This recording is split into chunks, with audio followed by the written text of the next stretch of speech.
Hey guys, welcome to the Liberal Hive Mind, a channel solely focused on exposing the abundant hypocrisy of the left. Folks, election analysis is a real tough job, especially in the midterms. The thing is, you have to make your predictions, you have to make your call, you have to base your analysis off the data that you have from all of these different polling outlets. But the problem is, most of these polling outlets have a track record, a history of being completely wrong. And so then when making your prediction, you have to look in the past and see, well, how wrong were they? And you have to adjust yourself accordingly. And so this is why right now I'm so bullish, I'm so confident that Republicans are in an absolutely fantastic spot heading into the 2022 midterms. Because the lead that I'm seeing for Republicans, although it might seem minor, it might seem slim, I'm looking at these polling outlets that are wrong nearly every single election cycle by 6 or more percentage points for the most part, and I'm basically adding those 6 points to the Republican lead, operating under the assumption that these Democrat polling outlets are totally underestimating Republican support ahead of the next election. And well, like most things, Democrats seem to be a little bit behind the curve, a little bit slow. They seem to be slow learners. And as the most recent round of political push polls has been trending in their favor, it seems as though they're just learning now, they're just realizing now that it might mean absolutely nothing. Let me show you guys exactly what I mean as CNN is panicking ahead of the 2022 midterms. We got some stuff to cover, so let's roll the tape. Alright folks, so take a look at this. CNN data reporter, midterm polling is underestimating Republicans. Is there reason to think the polls might be underestimating one side or the other? Are polls like these typically indicative of what actually happens in November?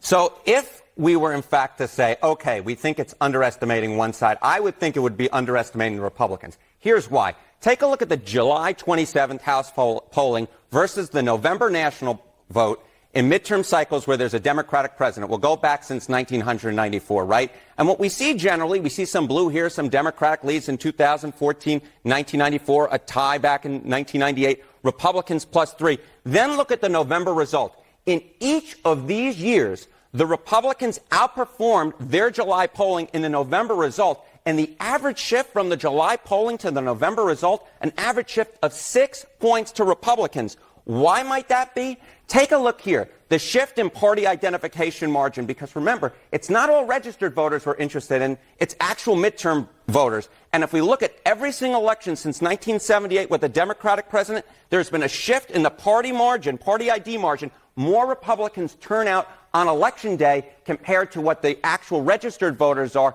in midterm elections when there's a Democratic president. And there you have it, folks. Midterm polling data has always underestimated Republican support. And it's kind of funny the way that works, isn't it? 2018 polling was relatively accurate. I mean, it wasn't perfect. It still was a little bit Democrat bias, but it wasn't that bad and it predicted the Democrat House victory quite well. But leading up to a Republican victory, the polls are always showing the Democrats ahead, at least some of them. A lot of the push polls and mainstream polls are showing a very slim lead for Republicans, which ends up turning into a massive landslide. And so this right here is why election analysis is so difficult. You know, in my own personal time, I love to look at polling data across various different Western democracies, and for the most part, the data is quite accurate. It seems as though this phenomenon exists mostly within the American system. Now, I don't know if it's by design or it's just simply an American voter thing. It's either two things. Either you have these corrupt polling outlets pushing these polls showing massive Democrat upset victories, complete statistical outliers from the trend, in order to rally the Democrat voter troops or dissuade Republicans from thinking that they stand a chance.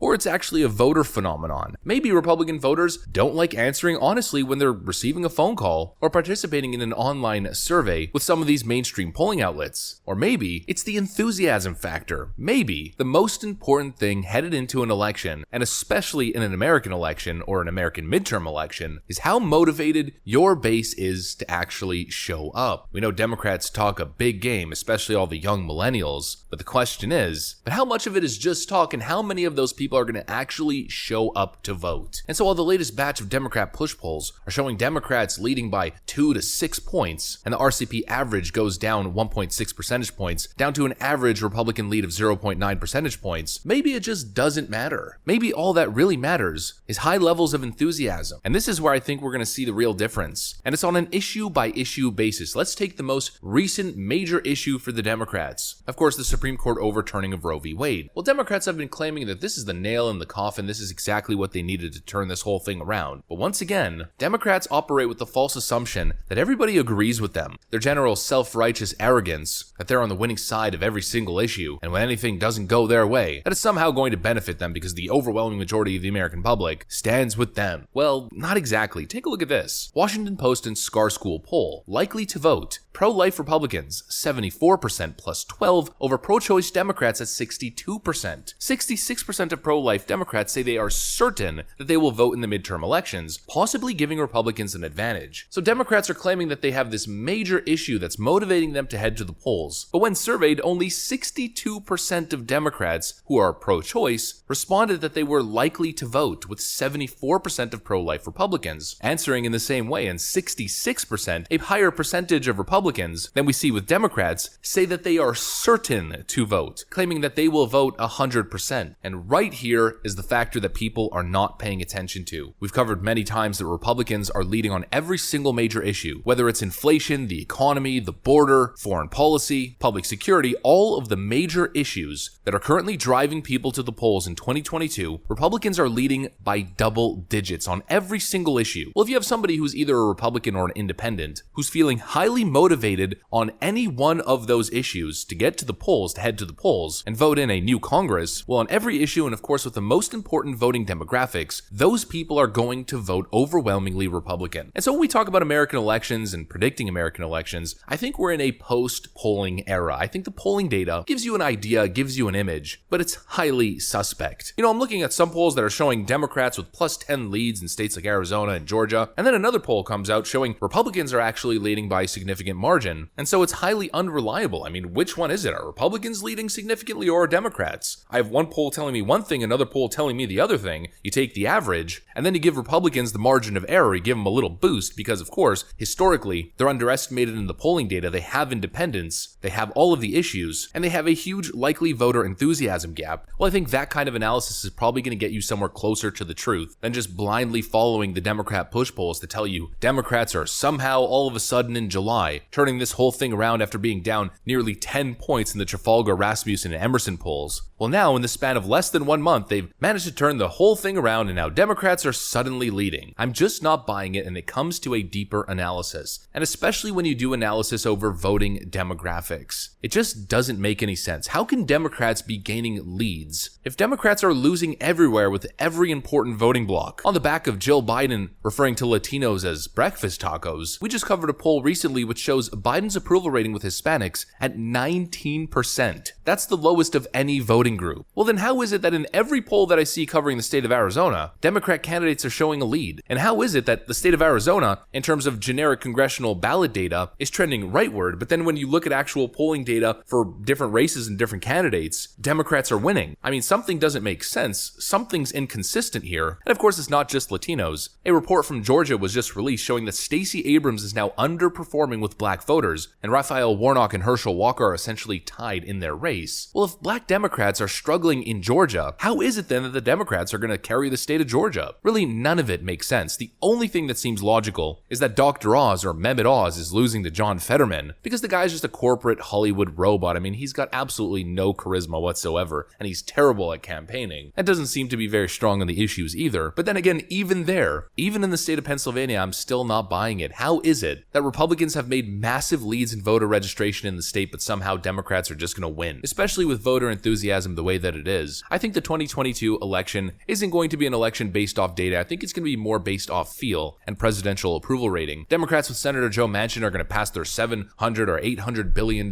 package and say, look, it's a legislative victory, vote for us. But it's so clearly a desperate, last-ditch effort to turn this thing around. I think barring any funny business, even if polls are showing Democrat leads in some of the most important races, and a lot of the most recent generic congressional ballot data is showing that Democrats are enjoying a sizable lead, I think despite all of it, at least to me, the red tsunami still seems inevitable. But that's what I got for you guys. Hopefully you enjoyed it, and if you did, please make sure to leave a like and maybe subscribe to the channel if you want to. I'm going to get back to work. I want to thank you for watching, and I'll see you on the next one.